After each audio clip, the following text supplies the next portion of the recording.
Hello, my name is Alicia Shapiro with AiNews.com, and today I'm here with Cullen Jennings, CTO for the audio and video collaboration and AI at Cisco. So thanks for joining me, Cullen. It's always fun. Great talking to you again. Let's start with the big picture. You're the CTO for collaboration and AI, and you're shaping the next generation of communication technologies.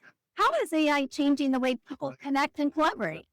Sure. So I've always been really fascinated about how we work with others, connect with others, all of these pieces. And when we first started using AI, it was a tool to help us make things like this better, how to remove background noise, how to make lighting better, how to make images look better. But it's really shifting right now to be more about how we actually answer our questions and see information, how we talk to other agents, how we get information that we want. So it's much more communicative, like you're talking to another person or assistant. So all of this falls under the agentic, of course, but that we are seeing those types of parts come together. And we're thinking about how is it that you want to communicate with the AI versus have the AI just be this magical feature that happened behind that you never really saw. And that's the real shift we see happening.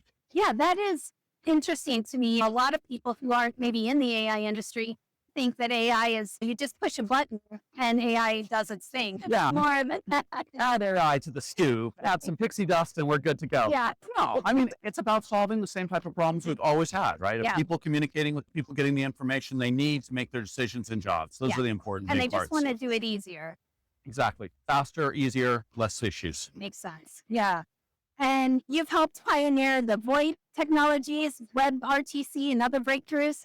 In today's competitive space, what makes Cisco's approach to AI-powered collaboration different from other platforms? And how does your AI announcements that you announced today fit into all that? Sure. So one of the ways when we look at the parallels between what we've done in the past is we're taking a very open and ecosystem type approach to this. If we can bring everything together, and I'll talk more about what we're doing with MCP and A2A in a second. But let me just go back to some of the things you mentioned. On VoIP, we were one of the main inventors in SIP. I helped write a lot of those standards. It will be used by 8 billion people today. Everybody who makes a cell phone call is using that. That made it better for everyone. Cisco got a lot of that, but mostly it worked with many other people as well. And bringing that all together, the more people you could talk to, the better it was. We move on to WebRTC. WebRTC during COVID was the main way that people, no matter what platform they were using, whether it was WebEx or some other one, they were using WebRTC to go to school, to do their work, and socialize with their friends.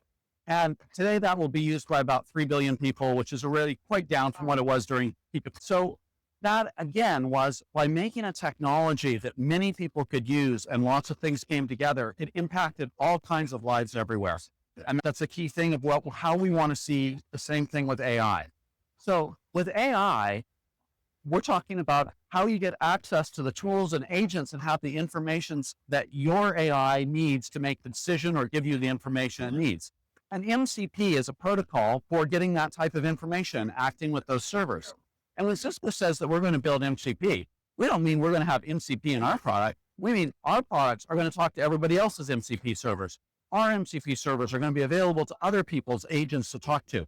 And that is going to make an ecosystem that is better than any single company trying to build the AI platform that dominates all other things and everything must go through their AI platform. Yeah. We don't want that model. We want to connect all of this together. So that's really where we're differentiating along to the AI. It's not just to tools, it's also to other agents. So agent to agent protocol is a way where one set of agents can talk to another set of agents.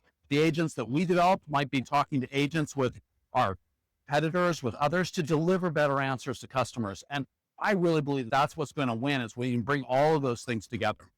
I think you're right, because I feel like that's what's missing today. When I'm talking with other AI leaders, there is just a specialized implementation or a specialized program.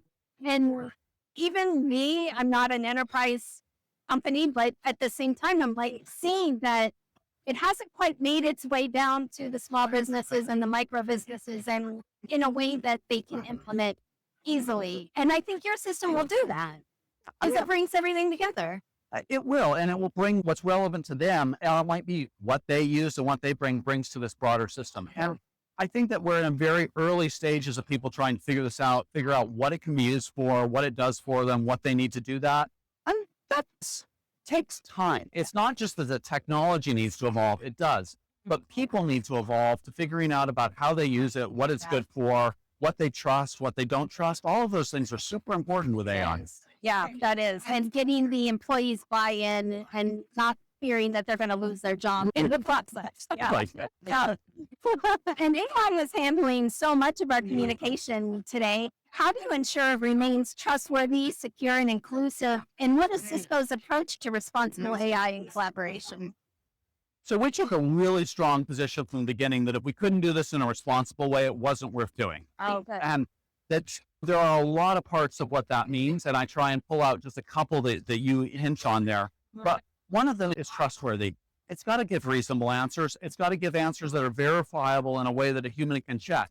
And that's what people want. If all you're trying to do is something goofy and fun for a game at home in a consumer type environment, it doesn't matter if the cat ears on my head get messed up. No one cares. But if you're doing something you're trying to make business decisions about, you need to understand, yes, the AI thinks this is the answer. Why does it think it's the answer? How does it validate that? And you need a way of trusting, looking at that answer and making a decision about what it's right or wrong. Yeah. I hear it all the time on everybody who's using code writing tools that use AI right now. You have to look at what code it writes and decide whether that looks right for you or not. So the other thing that we work a lot of this, one other tenet of our stuff is bias. It's these things are trained on models and training data. Inevitably, your data is not randomly distributed. You end up with more training data from certain sets than others, and you end up with bias in your inputs. Now, you can fight against it. There's very good, well-known statistical techniques where you can start to detect bias, remove bias, and bias can come in many forms. There's the ones that we think of that relate to race and gender and those types of things, but there's all kinds of bias and bias in the form of answers. And so you have to work against those. And it's one of the things that our AI group spends really a lot of time doing is thinking about how to collect their data, manage the data, fill in the right training data so that we do have answers that don't have a bias problem. And that's a big challenge and it slows things down. No one ever wants to hear that something's slowing us getting a product out, but that type of thing does. But at the same time, they do want that security and the trustworthiness. So it is Exactly. right. Yeah. I think that it's long-term. If people lose faith and you're doing the right thing, it won't matter. And so we're really on AI doing a very long play for where this goes over the long period of time. I think that's so smart.